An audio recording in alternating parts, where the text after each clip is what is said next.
makanya disiapkan P3K. Ya, artinya obat-obat yang sederhana yang kita harus siapkan. Mungkin ada repanol yang fungsinya membersihkan, kemudian ada yodium, ada kapas, ada pembalut, kemudian ada plaster. Ya, untuk kalau terjadi kecelakaan yang tidak diinginkan, bisa kita langsung melakukan kegiatan pertolongan pertama. Nanti selanjutnya baru kita lanjutkan ke dokter kalau memang misalnya lebih parah.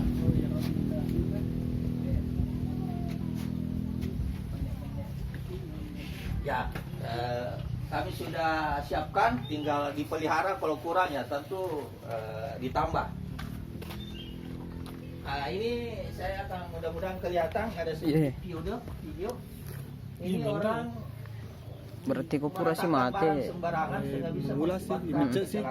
Oleh karena itu pada ya. Meskipun kecil, meletakkan barang juga tidak boleh serampangan. Nah, mudah-mudahan bisa kelihatan. Nah, ini pipa diletakkan sembarangan. Kemudian dia injak, dia jatuh.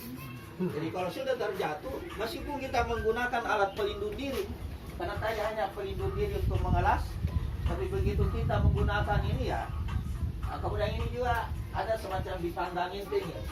Ada anak-anak main, ada ininya berserakan, akhirnya dia jatuh karena meja. Dia terbantu di meja, di kaca. Ini saya yang kena agak terang, jadi tidak terlalu kelihatan.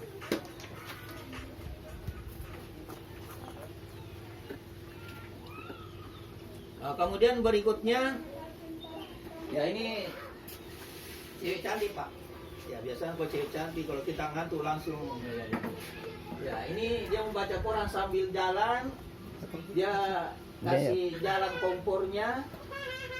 Nah di sini ada, ini tadi dia tak tumpuk di pintu lemari. Akhirnya dia jatuh, sembarang dia pegang. Kemudian dia pegang pembakar roti. Nah, ini tangannya kena api. Ya, jadi hanya sederhana saja tapi efeknya besar sekali. Ya, jadi hanya gara-gara membaca koran. Kalau selama ini kita membaca HP sambil jalan, ya. Kemudian dia panaskan karena rumahnya, jadi dia sudah hafal di mana tombol mana memanaskan air dan sebagainya. Tapi ada pintu lemarinya yang terbuka. Dan dia tidak perhatikan, di situ mulai tertumbuk kepalanya. Akhirnya sudah mulai di situ permulaan terjadinya kecelakaan. Jadi artinya kita tidak boleh memandang enteng hal-hal yang kecil karena itu bisa berakibat fatal. Nah, kemudian yang terakhir tentang karena kita ini tidak ada, bisa saja terjadi kemungkinan kebakaran. Api kita butuhkan. Kalau tidak ada api, mungkin kita tidak bisa hidup. Tetapi jangan sampai apinya tidak bisa kita kendalikan. Nah, api akan terjadi, ada 3 sumbernya. Ada bahan bakar. Jadi bahan bakar semua yang bisa terbakar. Kayu, kertas, dan sebagainya. Pokoknya semua yang bisa terbakar itu bisa dikelompokkan bahan bakar. Daun-daunan. Kemudian ada sumber panas. Ada oksigen. Oksigen ini O2, udara itu mengandung oksigen. Makanya kalau kita membakar, kalau tidak ada udara itu akan mati. Ya, kalau misalnya kita ada lilin, kita nyalakan baru ditutup gelas, ya, itu akan mati karena tidak ada suplai oksigen. Jadi ketiga hal ini kalau tidak ketemu tidak terjadi api. Ya, api yang membesar yang kita tidak bisa kendalikan itu berarti kebakaran. Ya. Jadi caranya untuk menghindari atau untuk mematikan kebakaran ya kita pisahkan atau kita tidak pertemukan ketiga unsur ini. Ya sama misalnya kita bisa lahir karena ada bapak dan ibu ketemu. Ya kalau saya bilang ketemu tentu bapak-bapak sudah tahu kan. Kalau tidak ketemu tidak akan jadi. Ya kecuali misalnya Nabi Isa karena itu mujizat dari Allah Subhanahu Wa Taala. Ya jadi ini 3 hal kalau tidak ketemu tidak akan terjadi api. Ya, kalau apinya membesar tidak bisa dikendalikan berarti itu kebakaran.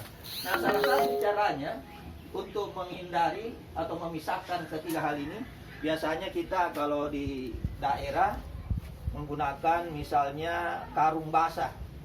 Ya, ada api misalnya ada kebakaran. kemudian karung itu dicelup di air, baru kita tutupi. Nah, itu artinya kita sudah memisahkan antara ketiga unsur ini. Kalau tidak ada karung, boleh selimut yang tebal, tapi dicelup dulu di air. Kemudian yang biasa digunakan juga adalah dengan menggunakan alat seperti ini. Ini yang namanya alat pemadam kebakaran, alat APAR, alat pemadam api ringan. Jadi api-api kecil. Kalau yang sudah terlalu besar ini juga tidak sanggup. Ini hanya isinya 2 kg. Nah, ini ada semacam pengukur tekanannya. Kalau dia sudah masih berwarna hijau berarti masih aman. Ya, ini juga ya mudah-mudahan tidak pernah dipakai. Jadi saya bersyukur kalau tidak dipakai. Kita siapkan tapi bersyukur kalau tidak dipakai. Sama juga ini. Kita siapkan tapi bersyukur kalau tidak dipakai. Karena kalau dipakai berarti ada kecelakaan. Lebih baik tidak dipakai. Ya. Nah, saya perlihatkan bagaimana caranya menggunakan apa.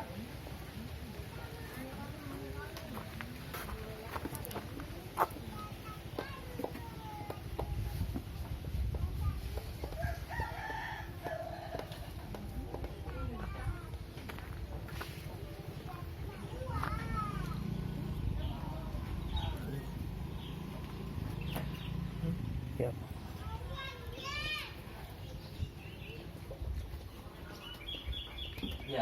Ya, ini saya yang tidak tentara di sini.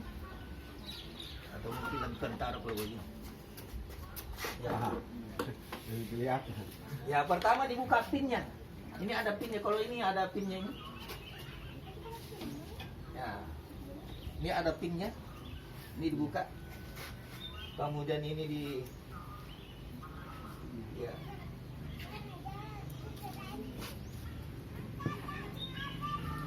Pin lepas, arahkan. Nah, ini buka pin. Kemudian ini. Kemudian dicoba. Ya, saya tidak coba nanti habis isinya.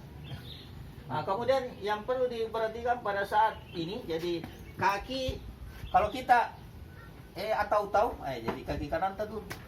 Jadi bukan melangkahnya begini. Nah, jadi melangkahnya begini sambil ini di ini. Ya, ini.